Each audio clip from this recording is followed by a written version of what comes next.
हमें कभी अहंकार नहीं करना चाहिए मेरी माँ। क्या है ऐसा हमारे पास जिसका हम अहंकार करें बताओ? क्या गाड़ी बंगले का अहंकार करती हो मैया, करते हो भैया? रावण की लंका सोने की थी, जिसकी लंका सोने की थी उसका अहंकार नहीं चला मेरी माँ, तो हमारे और आपके घर तो मिट्टी के हैं, हमारा और आपका अहंकार चलेगा। इसलिए हमें अहंकार बिल्कुल नहीं करना चाहिए। किस बात का अहंकार करोगे? शरीर का। शरीर की सुंदरता भी एक दिन, चढ़ता सूरज धीरे धीरे ढलता है, ढल जाएगा। यहां तो गर्मी सूरज की भी नहीं रहती। जब सूर्य भगवान की गर्मी नहीं टिकती तो तुम्हारी और हमारी गर्मी क्या टिकेगी? तुम्हारी और हमारी अकड़ क्या टिकेगी? सूर्य भगवान भी शाम होते होते ढल जाते हैं। बताओ, 12 बजे सूर्य भगवान बहुत गर्म होते हैं, 2 बजे भयंकर गर्म होते हैं। अच्छा, सूर्य भगवान बड़े गर्म हो आप? अच्छा ठीक है, देखते हैं कि आप कब तक गर्म रहते हैं। 4 बज गए, 5 बज गए, 6 बज गए, 7 बजे तक तो सूर्य भगवान चले गए, कोई गर्मी नहीं। कहां गए? शाम होते होते तो सूर्य भी ढल जाते हैं। तुम्हारी ये जवानी, तुम्हारा ये समय, ये भी ढल जाएगा मेरी माँ। इसलिए इसकी गर्मी, इसका अहंकार यदि है तो इसका अहंकार जल्दी से त्याग दो। इन सब चीजों का अहंकार हमें नहीं करना चाहिए। अहंकार का परित्याग कर दो। मैं कुछ नहीं हूं, मैं जीरो हूं, शून्य, कोई अस्तित्व नहीं है मेरा। मैं किस बात का अहंकार करूं? एक बार एक गाड़ी के नीचे कुत्ता चल रहा था, बैलगाड़ी के नीचे, छकड़े के नीचे। वो कुत्ता सबसे यही कहता, देखो गाड़ी हम चला रहे हैं, देखो गाड़ी हम चला रहे हैं, देखो गाड़ी हम चला रहे हैं। तभी वहां से गधा निकला। गधा बोला, गाड़ी तुम चला रहे हो तो रुको, स्टॉप। कुत्ता रुका, अकस्मात गाड़ी भी रुक गई। थोड़ी देर बाद गधे ने कहा चलो, कुत्ता चला, गाड़ी भी चल पड़ी। अब कुत्ते को कन्फर्म हो गया कि गाड़ी हम ही चला रहे हैं, जबकि गाड़ी कुत्ता नहीं चला रहा था। गाड़ी कौन चला रहा था? गाड़ी तो बैल चला रहे थे। बैलों के कंधे पे गाड़ी थी, गाड़ी तो बैल चला रहे थे। ये कुत्ता जबरदस्ती अपनी छाती पीट रहा, मैं गाड़ी चला रहा, मैं गाड़ी चला रहा। बस उसी कुत्ते की तरह हालत है हम सबकी। हम सबकी गाड़ी भगवान चला रहे हैं, लेकिन हम उसी कुत्ते की तरह ये कह रहे हैं ये गाड़ी हम चला रहे हैं, ये हमने किया, ये हमने किया, ये हमने किया, ये हमने किया। मैया कहती है, माँ कभी कभी बच्चों से कहती, हम ना बना के खवाते तुम भूखे मर जाते। वाह मम्मी, तुम ना बना के खिलाती तो तुम्हारे बच्चे भूखे मर जाते। तो तुम ही मर के देख लो कि तुम्हारे बच्चे मरते हैं कि नहीं। जिनकी मम्मियां नहीं है, क्या उनके बच्चे मर गए? कि तुम्हारे ना रहने पे तुम्हारे बच्चे मर जाएंगे? किसी का पालन तुम नहीं करते हो, किसी का पालन हम नहीं करते हैं। बताओ, हम सबके पालनहार कौन है? भगवान है। इसलिए समर्पण कर दो। नाथ मैं आपकी हूं, आप मेरे हैं, मैं आपका हूं, आप मेरे हैं। आप कितना भी अहंकार कर लो, कितनी भी डींगे मार लो, कोई फायदा नहीं है, है ना। झूठी डींगों से क्या होगा? कहते रहो।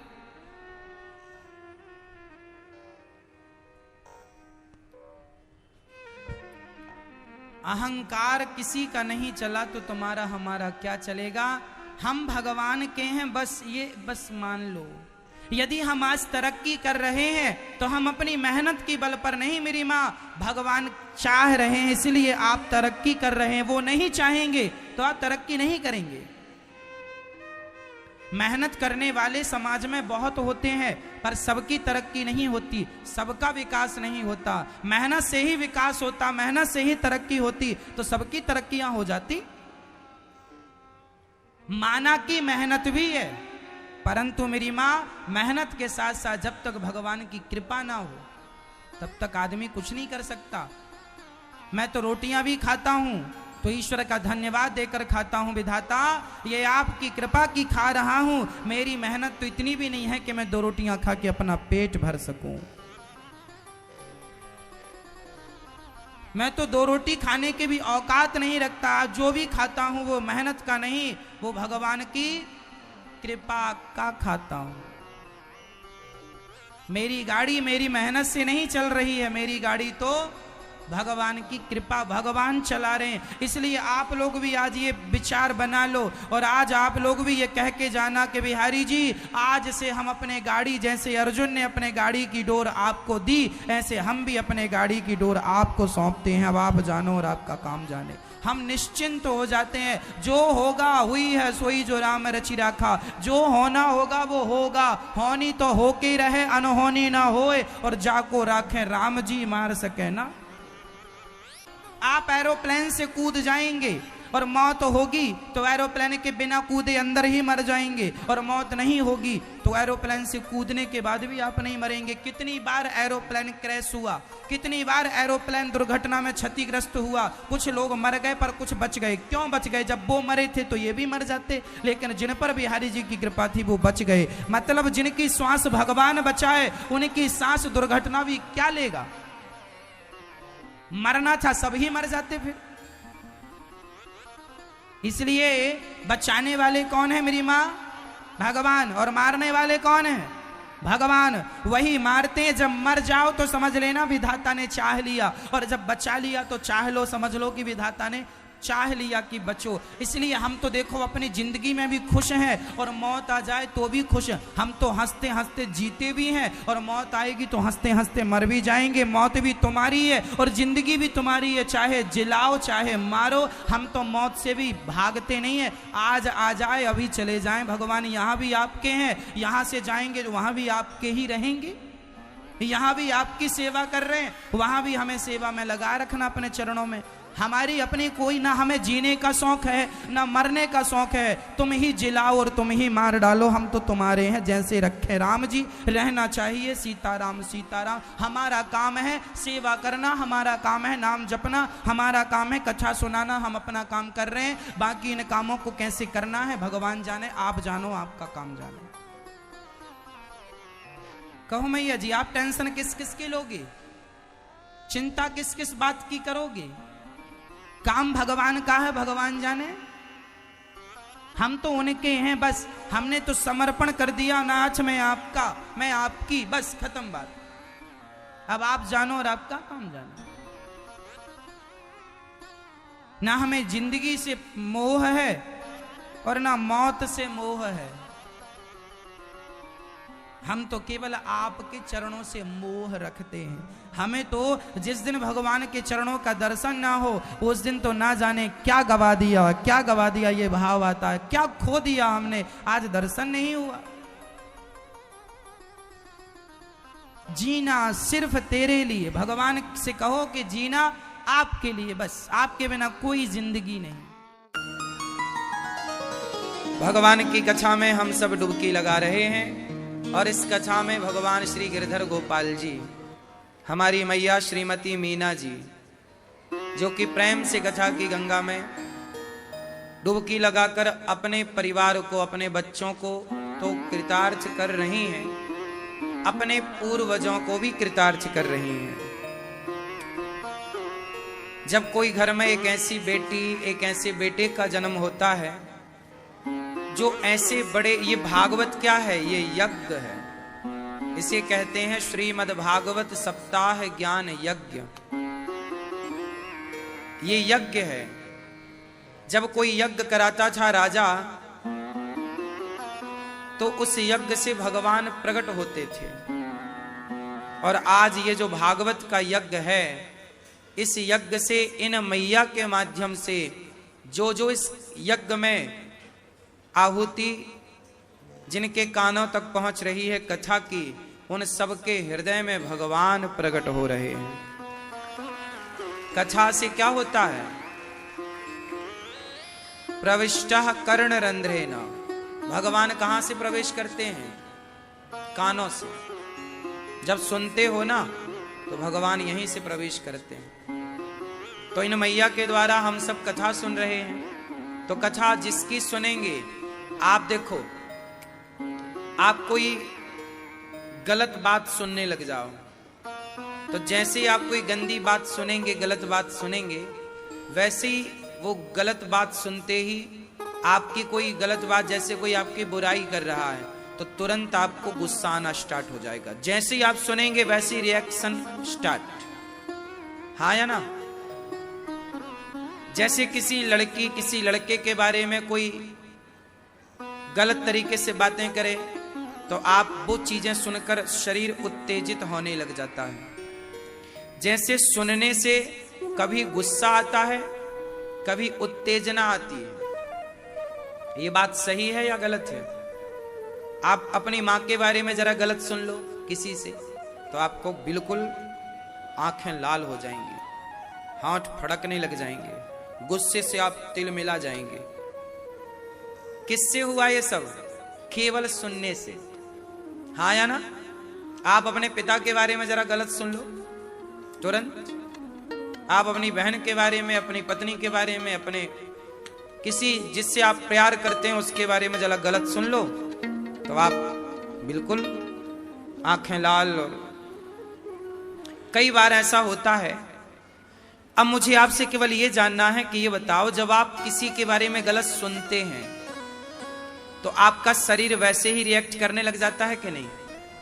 बोलो हाँ या ना? मन, बुद्धि, शरीर, इंद्रियां सब वैसे ही दिशा पे चल पड़ती हैं कि नहीं? हाँ या ना? क्या समझ में आया इससे? इससे ये समझना है कि जब हम गलत बातें सुनते हैं तो वो गंदगी हमारे भीतर आकर बैठ जाती है। गुस्सा हमारे भीतर आ गया, क्रोध हमारे भीतर आ गया। जब आप किसी लड़की लड़के के बारे में गलत बात सुनते हैं तो काम वासना आपके भीतर आकर बैठ जाती है। उसी तरह जैसे आप सुनते हैं ना, वो चीजें आपके भीतर तुरंत आ जाती हैं। हाँ या ना? उसी तरह जब भगवान के बारे में आप सुनते हैं तो भगवान तुरंत आपके मन मंदिर में आके बैठ जाते हैं। जैसे आप निंदा चुगली सुनेंगे तो तुरंत आपके अंदर क्रोध आके बैठ जाएगा, और वो क्रोध फिर अपने इशारों से आपको नचाएगा। आप पराई स्त्री पराई पुरुष के बारे में सुनेंगे तो वो काम वासना आपके अंदर आके बैठ जाएगी, फिर वो आपको अपने तरीके से नचाएगी। इसलिए कहते हैं, शास्त्र कहते हैं कि कभी पराई स्त्री के बारे में सुनना भी नहीं चाहिए। पराई स्त्री के बारे में कोई स्त्री के रूप का वर्णन कर रहा है, जैसे आप बैठे हैं और आपका दोस्त कह रहा है, यार वो फलानी स्त्री कितनी सुंदर है, उसकी आंखें, उसका शरीर, उसका, जैसे ही आप उसकी सुंदरता को सुनेंगे ना, क्या होगा? आपके शरीर में रोमांच होने लग जाएगा। हाँ या ना? आप किसी पुरुष के बारे में सुनिए, कितना सुंदर है, आपका शरीर अलग तरीके से रिएक्ट करने लग जाएगा। ये बातें सही हैं या गलत हैं? बोलो, सही है? इसका मतलब सुनने का बॉडी पर पूरा, केवल बॉडी पर नहीं, आपके मन पर, आपकी बुद्धि पर प्रभाव पड़ता है या नहीं? उत्तर दो भाई। सीता मां के बारे में रावण को सूर्पनखा ने सुनाया ही तो था। सूर्पनखा ने रावण को क्या बोला? अरे राम की पत्नी बहुत सुंदर है, उसकी आंखें, एक एक अंग का वर्णन किया है वहां पर सूर्पनखा ने रावण से। तब तो रावण उत्तेजित हुआ, तब तो उसने प्लान किया कि चुराना चाहिए। यदि सुना ही नहीं होता तो चुराता क्यों? बात समझ में आई ना? इससे ये सिद्ध हो गया कि आप जो सुनते हैं वो चीज आपके भीतर आके बैठ जाती है। या तो क्रोध आके बैठेगा, या तो काम वासना आके बैठ जाएगी, या तो आपके अंदर बदले की भावना आकर बैठ जाएगी। उसी जिसके बारे में सुनेंगे आपके भीतर वो होगा। इसलिए संतों के पास भगवान क्यों होते हैं? क्योंकि संत दिन रात भगवान के बारे में ही सुनते हैं, भगवान के बारे में ही चिंतन करते हैं। अब देखो ना, आप किसी पराई स्त्री का चिंतन करने लग जाओ, आप कुछ मत करो, केवल आंखें बंद करो, एक पराई स्त्री के बारे में सोचने लग जाओ, अपने आप आपका तन, आपका मन उस ओर खींचने लग जाएगा। पराये पुरुष के बारे में सोचने लग जाओ, तन मन खींचने लग जाएगा। उसी तरह संत जन कहते हैं कि भगवान के बारे में सोचो। क्यों सोचो? क्योंकि आप जिसके बारे में सोचते हैं आप उसकी ओर खींचते हैं। मन चंचल तो है ही, उसी ओर तो जाएगा जिस तरफ उसे रास्ता मिलेगा, और रास्ता आप दे रहे हैं, या तो पराई स्त्री, या तो पराया पुरुष, या तो भगवान।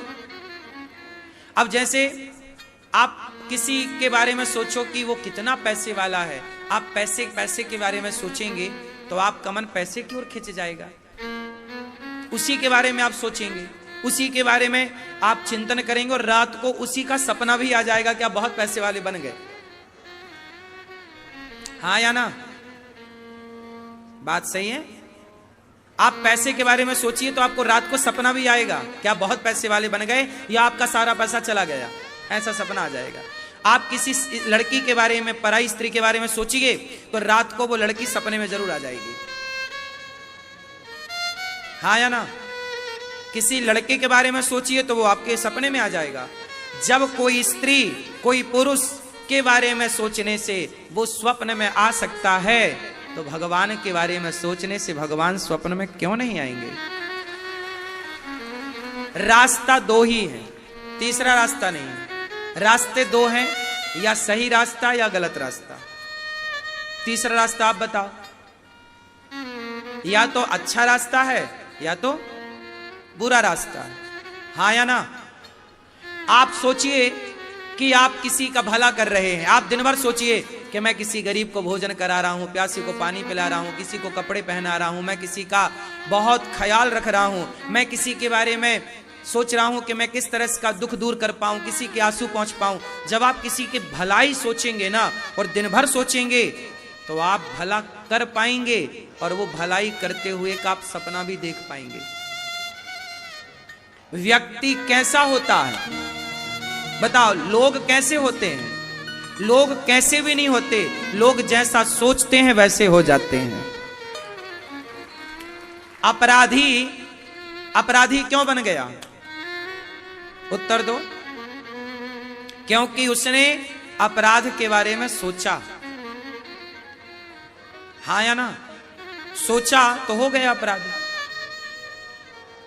इसलिए कहता हूं, मन को थोड़ा पकड़ के रखना, ये अपराध की तरफ ना चला जाए, गलत रास्ते पर ना चला जाए, मन बिल्कुल सही दिशा में हो। मन कहां लगे? सदा भले काम में।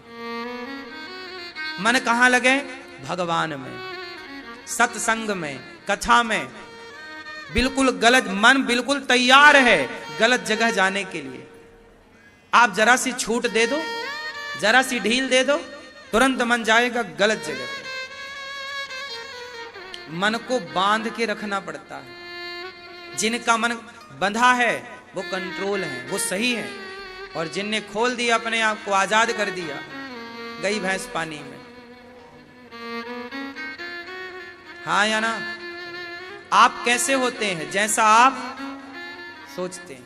इसलिए तुलसीदास जी अच्छे क्यों हो गए? क्योंकि उन्होंने राम के बारे में सोचते रहे, राम राम राम, सोचते सोचते उन्होंने रामचरितमानस लिख दी। कबीरदास जी सोचते रहे किसके बारे में? राम के बारे में, भगवान के बारे में, समाज के उत्थान के बारे में सोचते रहे, लिख दिया। मुंशी प्रेमचंद्र का नाम सुना होगा। हाँ या ना? मैया मैया सुन रही हो ना मेरी माँ? मुंशी प्रेमचंद्र जी किसके बारे में सोचे? वो समाज के लोगों के पास जाकर बैठते और उनकी पीड़ा के बारे में सोचते, उनके दर्द के बारे में सोचते। तो फिर उन्होंने सोचते सोचते क्या हुआ? उन्होंने लिखना स्टार्ट किया। और जो घटनाएं वो लिखते थे, आप जब मुंशी प्रेमचंद्र जी की कहानियां या उनके उपन्यास पढ़ेंगे तो ऐसा पढ़ेंगे, ऐसा लिखा उन्होंने जैसे वो आपकी आंखों के सामने घटना घट रही है। आप ये देखेंगे उसको पढ़ते समय जैसे आप देख रहे हो। हाँ या ना? मुंशी प्रेमचंद्र जी की कहानियां इतनी सजीव हैं कि जब आप पढ़ेंगे तो ऐसा लगेगा कि क्या आप पढ़ नहीं रहे हैं उन्हें, आप बोलो बोलो देख रहे हैं। इतना सजीव लिखा है। क्यों? क्योंकि उन्होंने इतना चिंतन किया उस विषय का, इसलिए वो इतना सजीव लिख पाए। तुलसीदास जी रामचरितमानस लिखते हैं तो वो इतना बढ़िया लिख पाए, ऐसा लगता है रामचरितमानस पढ़ के कि हम देख रहे हैं, पढ़ नहीं रहे हैं राम के उस चरित्र को। इतना सजीव क्यों, कैसे होता है? जब आप उस विषय में डूब जाते हैं। इसलिए रास्ते दो हैं, या अच्छा या बुरा। मैं सोचता हूं, मैंने सोचा कि गौरी गोपाल आश्रम में आप लोग आते हैं, मैं आपकी किस तरह सेवा करूं। मैंने आपके सेवा के बारे में सोचा तो मेरे अंदर प्लान आया कि सेवा आपको भोजन से हो सकती है। मैंने सेवा के बारे में सोचा तो देखो भगवान ने सेवा का काम दे दिया, आप सबके लिए भोजन यहां उपलब्ध है।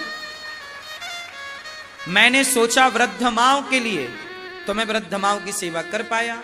आप सोचते हैं, कई लोग, आप में से, आपका मतलब है आप नहीं, कुछ लोग आप सोचते हैं, कुछ लोग सोचते हैं यार शराब पी लेते हैं, थोड़ा महंगी वाली पीते हैं। आप शराब के बारे में सोचते हैं तो आप शराब बिल्कुल पी लेंगे जब आप सोचेंगे। क्या बड़ी बात, लोग महंगी से महंगी शराब के बारे में सोच रहे हैं, तो आप जो सोच रहे हैं वही तो हो रहा है। आप देखेंगे कि आपके आसपास वही हो रहा है जो आप सोच रहे हैं। इसलिए पूरा खेल